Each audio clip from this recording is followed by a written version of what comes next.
In this video, we're going to talk about how to tell if a molecule is polar or nonpolar. But first, we need to understand what it means for something to be polar. And so what I'm going to do is I'm going to draw 4 objects, and I want you to determine which of these 4 objects is polarized.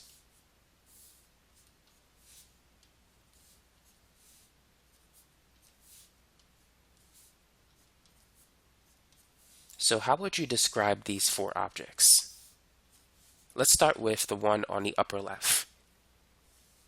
So this object has positive and negative charges. So overall, this object is neutral. This object, you could describe it as an ion. It has a net positive charge. This one, you could describe it as a negatively charged ion. It has a net negative charge. The last object, overall, it's neutral. However, it's polarized. And the reason why it's polarized is because one side is positive, the other side is negative. And basically, a polar molecule has that feature. One part of it has a positive charge, and the other part has a negative charge. So let me give you an example of a polar molecule. Hydrofluoric acid is a polar molecule. If we draw the structure, there's a single bond between hydrogen and fluorine is highly electronegative. It has an electronegativity value of 4.0. For hydrogen, it's 2.1.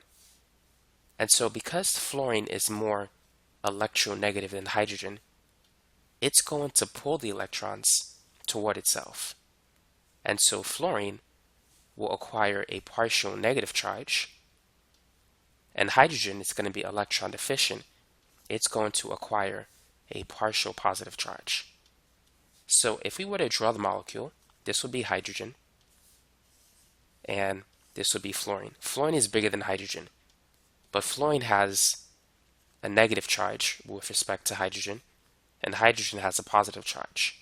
And so this molecule is polar because one side is positive and the other side is negative.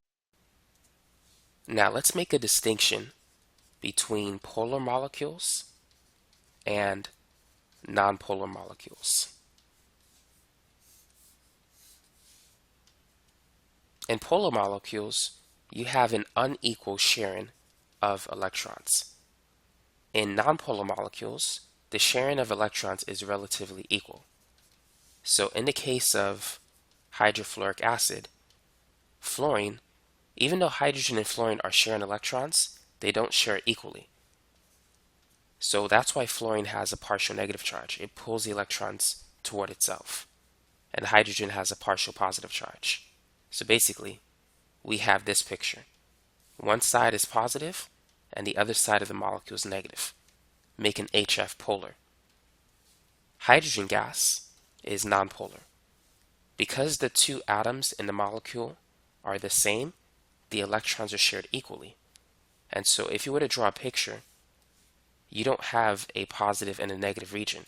Overall, it's simply just neutral. And so nonpolar molecules, they don't have that separation of charge as we see in polar molecules. So anytime you see a molecule that is made up of one type of element, it's automatically nonpolar. So let's go over some rules, because typically, if you're studying for a test, you need to quickly determine if a molecule is polar or not. So let's go over the nonpolar molecules. Molecules that contain only one type of element are automatically nonpolar, such as H2, N2, O2, F2, Br2, Cl2, I2. If you see these, automatically you know it's nonpolar. Now, the second thing you need to watch out for are the hydrocarbons. So if you have a molecule that contains only carbon and hydrogen, such as methane, ethane, propane, and things like that, it's automatically nonpolar. The carbon-hydrogen bond is nonpolar. For a bond to be polar, the electronegativity difference between the two elements in that bond has to be greater than or equal to zero point 0.5 or more. The electronegativity of carbon is about 2.5, and for hydrogen it's 2.1. So the electronegativity difference between these two elements is 0.4, making the bond nonpolar. So hydrocarbons, that is molecules containing only carbon and hydrogen, are nonpolar. So just by knowing this is half the battle. Now the next thing we need to consider is the geometry of the molecule, because that could make the difference of the molecule being polar or nonpolar. So let me give you some examples.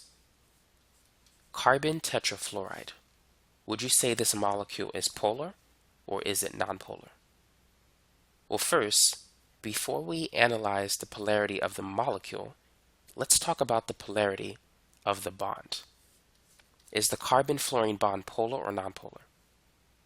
The electronegativity of carbon is 2.5, and for fluorine it's 4.0. So we have an En difference of 1.5, which means that the bond is polar.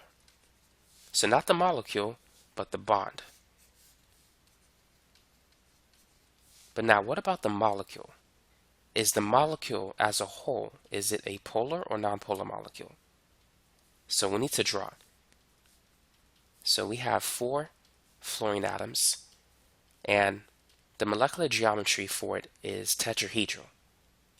So the bond angles are not 90 but 109.5. So technically it's a 3D shape, not a 2D shape. Now you need to draw something known as the dipole moment. The dipole moment looks basically like an arrow that points starting from the atom with the partial positive charge, but it points towards the atom with the partial negative charge. And so the 4 arrows will look like this. Notice that they all point in opposite directions. These arrows are oriented in such a way that they all cancel out. And so the net dipole moment for this molecule is 0. So because all of the dipole moments cancel, the molecule as a whole is nonpolar. But the bonds in this molecule are polar. So these are things you have to look out for. Now what about water? Is water polar or nonpolar? Well, first let's analyze the bond, the OH bond.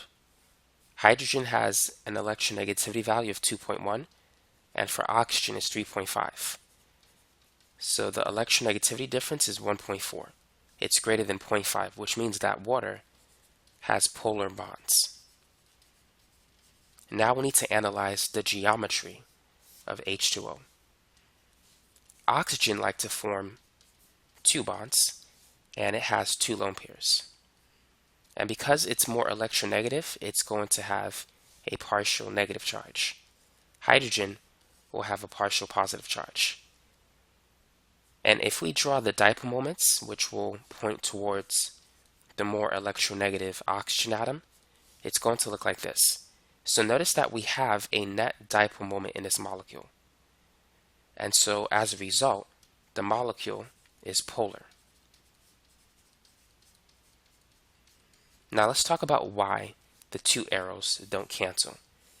And hopefully you took a course in physics and you understand how to add vectors.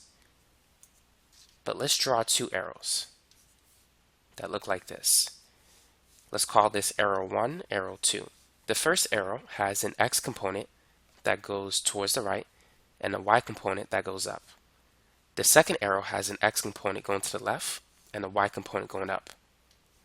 Notice that the x components, they cancel because they're opposite to each other. However, the y components, they don't cancel. And so they're additive. Thus, water has a net dipole moment that goes towards the oxygen atom. So this side is positive, and the top part is It has a partial negative charge. And so the dipole moment goes towards the partial negative oxygen atom, making water polar. So molecules that have a net dipole moment are polar, and nonpolar molecules typically have a dipole moment of 0. So keep that in mind. Now let's go over two more examples. Carbon dioxide and sulfur dioxide. Which of these two molecules is polar? And which one is nonpolar? Feel free to pause the video and work on this example. Now the best thing to do is to draw the Lewis structure. Carbon dioxide is a linear molecule. Sulfur dioxide has a bent shape. Now both carbon and sulfur, they both have an electronegativity value of 2.5. And we know oxygen has an EN value of 3.5. So in both cases, the carbon-oxygen bond and the sulfur-oxygen bond are both polar because they both contain an EN difference of 1. So they both have polar bonds. Now let's draw the partial charges.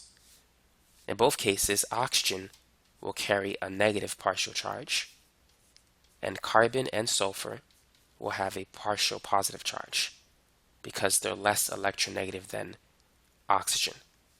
Now let's draw the dipole moments. In the case of carbon dioxide, notice that the dipole moments, they're opposite to each other, so they completely cancel. So this has a dipole moment of 0, which means that CO2 is a nonpolar molecule even though it has polar bonds. Now, in the case of sulfur dioxide, the dipole moments do not completely cancel. The X components, they cancel because they're opposite to each other, but the Y components of the dipole moment, they're in the same direction, so they add up, which means that the net dipole moment for this structure is in a negative Y direction based on the way it's drawn. And so because sulfur dioxide has a dipole moment that is greater than 0, we don't know what the number is, but you can look it up.